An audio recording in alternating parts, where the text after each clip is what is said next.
Les rois ont fait l'histoire de l'Europe, mais il est arrivé que des reines volent la vedette et marquent leur temps. Hola amigos et amigas, j'espère que vous allez bien. Aujourd'hui, on va parler d'Aliénor d'Aquitaine, seule personne à avoir été reine de France, puis reine d'Angleterre. Son influence politique fut gigantesque, au point même de semer les graines de la guerre de 100 ans. On n'oublie pas de s'abonner à la chaîne, de liker la vidéo, et on est parti.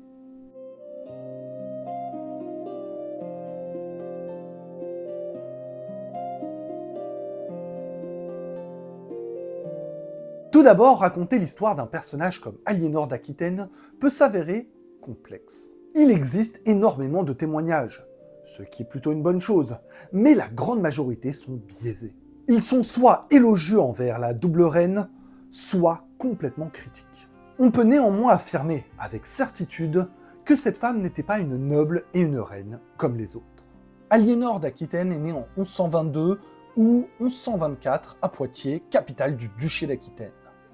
Elle est issue d'une glorieuse et prestigieuse lignée. Son grand-père, Guillaume IX, le troubadour, était un homme de lettres, défenseur de l'amour courtois et l'un des hommes les plus influents de son temps. Son père, Guillaume, était un homme pieux, et à sa mort prématurée au cours d'un pèlerinage à Saint-Jacques-de-Compostelle, Aliénor hérita d'un des duchés les plus riches de la chrétienté. Vers ses 13 ou 15 ans, Aliénor se marie avec l'héritier du trône de France, le futur Louis VII. C'est une stratégie diplomatique qui va permettre au royaume de France de mettre la main sur les terres d'Aquitaine. C'est également une rencontre entre deux cultures, entre deux langues, la langue d'Oc, parlée dans le sud, et la langue d'Oïl, parlée dans le nord. C'est cette dernière d'ailleurs qui donnera ensuite le français que nous parlons aujourd'hui. C'est également une rencontre entre deux personnalités complètement opposées. Louis est un homme taciturne qui aime mener une vie austère, en plus d'être très pieux. Aliénor, quant à elle, apprécie les grandes fêtes et le luxe. Elle embellit le palais royal de tapisseries et elle invite et finance les troubadours et les poètes de l'époque. Le couple ne s'entendra jamais vraiment, même si Louis était vraiment amoureux de sa femme. Et en plus, se pose le problème essentiel de la descendance. Il faudra 7 ans pour qu'Aliénor mette au monde leur premier enfant. Et c'est une fille, donc pas un héritier pour le trône. En 1146, Louis VII part en croisade et Aliénor décide de l'accompagner. On raconte qu'elle aurait eu une aventure avec son oncle Raymond de Poitiers, mais c'est peu probable. Ce qui est sûr, c'est qu'elle annonce au roi son intention de divorcer. Aliénor veut faire annuler le mariage pour cause de consanguinité. Bien sûr, toute la procédure ne se fait pas en une journée, et le couple rentre en France. Ils auront un deuxième enfant, une deuxième fille. L'avenir de ce mariage est clairement compromis. Le pape émet toutefois un avis défavorable à cette procédure, mais un concile ecclésiastique proclame l'annulation du mariage, et Aliénor repart directement sur ses terres d'Aquitaine. À peine 2 mois plus tard, l'ex-reine de France se remarie. Elle n'avait que l'embarras du choix vu la foule de prétendants, et c'est Henri Plantagenet qui fut l'heureux élu. Ce seigneur était comte d'Anjou et duc de Normandie, 2 territoires proches du duché d'Aquitaine. Ce mariage permet une alliance très importante d'un point de vue politique et militaire. D'un point de vue personnel, c'est également une réussite. Henri est un jeune homme beau, athlétique, avec 10 ans de moins qu'Aliénor, en plus d'être très cultivé. Le couple donnera naissance à 3 filles et 5 garçons. Et j'ai oublié de vous dire, mais 1 an après le mariage, Henri devient roi d'Angleterre, et Aliénor en devient donc la reine. La duchesse quitte donc à nouveau ses terres d'Aquitaine pour celles d'Angleterre. Quand son mari est absent, et c'est souvent le cas, c'est elle qui gère les affaires. Elle s'occupe d'administrer le royaume et notamment la justice. Elle permettra par exemple aux moines de Reading de reprendre des terres qui leur avaient été illégalement confisquées. Aliénor va profiter de sa position pour propager l'amour courtois, une notion qui existait dans le midi de la France. Une relation amoureuse où l'homme doit courtiser la femme. C'est lui qui doit faire les efforts pour conquérir le cœur de la dame. Cela passait par la réalisation d'exploits chevaleresques et également par l'écriture de poèmes en vers passionnés. Et cette introduction de l'amour courtois en Angleterre va beaucoup contribuer à la fameuse légende arthurienne.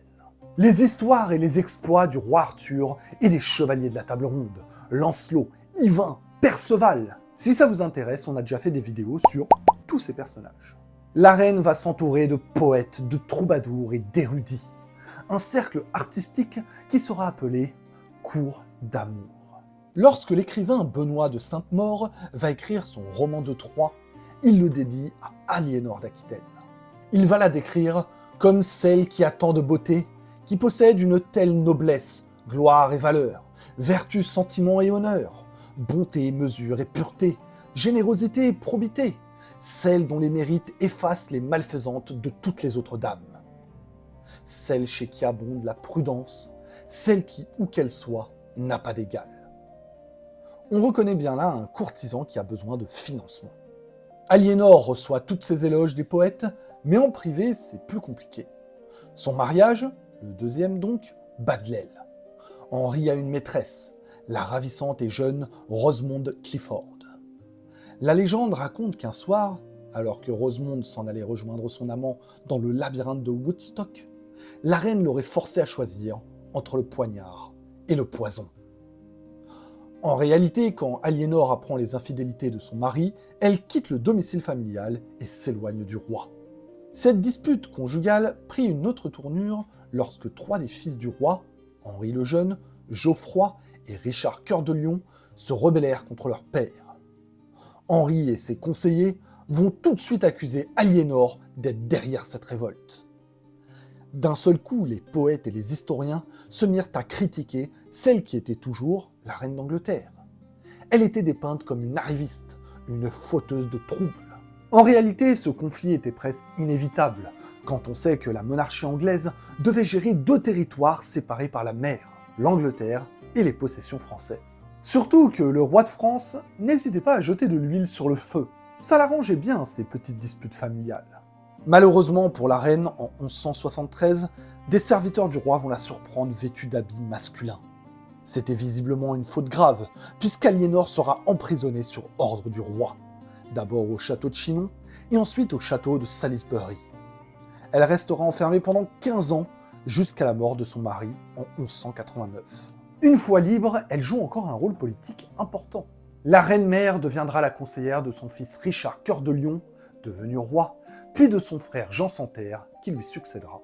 Dans ces dernières années, elle s'activera pour mettre en place des mariages stratégiques, notamment celui d'une de ses petites filles avec le futur monarque français, Louis VIII.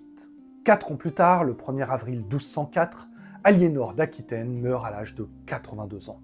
La présence anglaise sur le territoire français, permise par son mariage avec le roi d'Angleterre, va laisser des traces. C'est le point de départ de nombreuses rivalités entre nos deux royaumes, dont le point culminant sera la fameuse guerre de 100 ans. Des femmes de pouvoir, il n'y en a pas eu tant que ça dans l'histoire, mais Aliénor d'Aquitaine fait indéniablement partie de cette catégorie. Elle ne s'est pas contentée d'un simple rôle de reine. En plus d'avoir contribué au développement culturel de l'Europe, elle a aussi prouvé que les femmes pouvaient aussi gérer les affaires d'un royaume.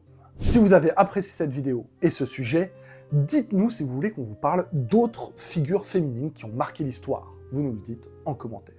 Si vous voulez nous soutenir, vous pouvez également vous abonner à la chaîne, liker la vidéo, la partager un maximum, nous rejoindre sur nos réseaux Instagram et TikTok, c'est important. Nous on se retrouve bientôt pour une nouvelle histoire, et à la prochaine.